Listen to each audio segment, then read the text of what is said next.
And we're back with part 2 of my review slash thoughts of Friday the 13th, part 8, Jason Takes Manhattan. And just to say up front, not very in-depth review or anything like that, and there will be minor spoilers in here, so you have been warned. Um, Now, previous one, I just gave a quick little plot overview of that movie. What do I think about it? I think the movie is a lot of fun. The movie doesn't really take itself that seriously. I think it's meant to be just a fun time. It's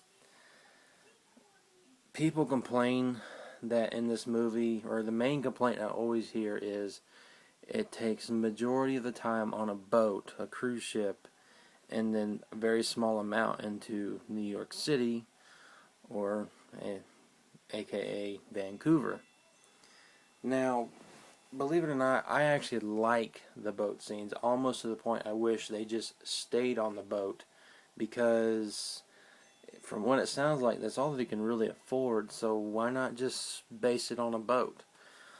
I mean, there's just something about the boat, and it's just storming outside, and the boat is creaking, and the noise that add with the tension. Not by any means am I saying this movie is scary or anything like that, but it sets a really fun atmosphere that I really dig, and it has really good characters in my opinion. Of course, some people out there would disagree with me, and that's fine. That's your opinion. But I actually like these characters. Um, what else? Kane Hodder comes back into the role for the second time.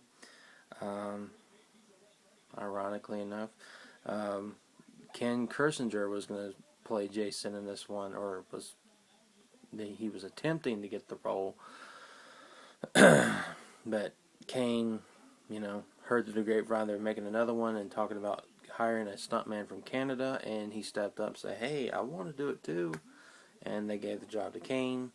And a decade or more later, years later, that the same guy would take his place on Freddy vs. Jason, which Kane Hodder worked very hard to almost promote his own little campaign for it, just to keep people's minds fresh on Jason Voorhees through the 90s, when there was hardly anything when it came to Friday the 13th except for the movie stores, uh, re-rentals. But anyway, but like I was saying, I really enjoy this movie.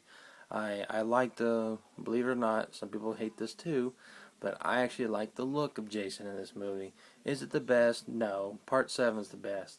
But do I find it fun and interesting? Of course. He has this little mossy underwater moss, whatever you call it, and he's all slimy like a little slug or a little, I've always liked that look of Jason. And I think it's absolute bullshit that we don't have any action figures from NECA or what's the other one? McFarlane. The people that make toys. I really don't follow horror figures a whole lot. Not that I don't ever want to get them. I just don't ever have the money to get them. So, but if they ever came out with a Part 8 Jason or a Part 5 Roy Burns, I would be betting my bottom dollar that I'm going to pre-order everything I can to make sure I get those figures, because those are my favorite looking Jasons. Yes, Roy Burns in my opinion does count as a look of Jason. It counts to me. You can disagree, that's fine. What else? And plus, I'm a huge Batman fan. I mean, the very beginning, you see the promotional poster art for Tim Burton's Batman in Times Square. So, that's a plus. Batman's in this movie. Not really, but you know what I'm saying.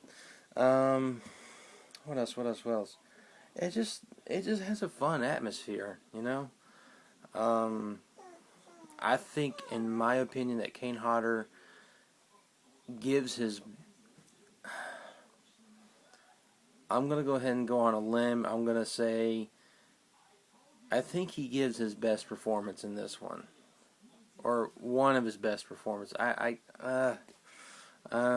know what? I'm going to hold off from saying that, but I just noticed from watching Part 7 and going into Part 8, he just seems a lot more menacing, like he's having a little more fun with it. That's just what I get out of it. And another thing, I noticed that Jason in this one is very intelligent. He knows how to cut communication off a ship by ripping up two little wires on some area of the ship. Uh, learning to trigger a fire alarm, all kind of stuff. Jason is very intelligent in this movie. Not quite sure if that bothers me or not, but I just thought it was weird. And of course, the notorious teleportation in this movie. I can only assume that Rob Hedden, possibly was just trying to hurry up and get this movie made. He's probably on a time constraint, and maybe he just didn't think that it would come off as Jason teleporting, where he thought, okay, we're going to film here, let's do an insert shot of here where Jason's getting up from the ground, and then we'll show the guy flying out the window. I'm only hoping that he just saw that and like, oh shit, maybe I should have put a little insert shot of Jason walking through an alley before we threw that guy out the window or something. That's the only thing I could think of. I really don't think Jason was really teleporting. I just think it was just Rob just having a little accident. I don't know. That's what I hope. That's the problem. But still, I still enjoy this movie. I think it's a lot of fun. It has a really funny gag reel. I'm not going to spoil it, but if you own the deluxe edition or the new Blu-ray that's coming out, the box set, check out the gag reel. Pretty funny stuff, where you see a scene from the very first couple that's killed that it had me rolling on the floor. I thought it was hilarious, but I'm not going to spoil it. What else? I think that's pretty much all I want to say about it. I mean, I'm not going to sit here and say, no, everybody's wrong, this is a very good Friday the 13th movie. I think it's just, I would just say, watch it for yourself and draw your own conclusions on it. You know, everybody's different. Everybody has a different taste for films. All I could honestly tell you is what I like about it, and yeah, I would say at least try it, you know. And if for some reason you're seeing this video and you've never seen this movie and everything that I've described to you just does not sound interesting to you at all, then, you know, I guess don't check it out. But if it does, if it makes you curious, then give it a shot. I mean, what's the worst that could happen? Try to find some way of watching it. Or if anything, just watch it just for the sake of celebrating Friday the 13th for this Crystal Lake Memories documentary that's coming out August 27th. So, yeah, go watch the movie, guys. Just give it a chance. And, you know, just don't take it too seriously. It's just supposed to be a fun little ride. That's all it is. Next week we'll be on Jason Goes to Hell.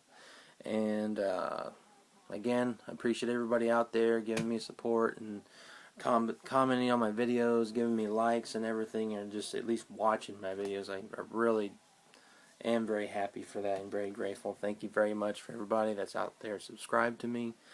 And I guess I'll see you guys on the next one with which can't talk. Jason Goes to Hell. And I think that's it.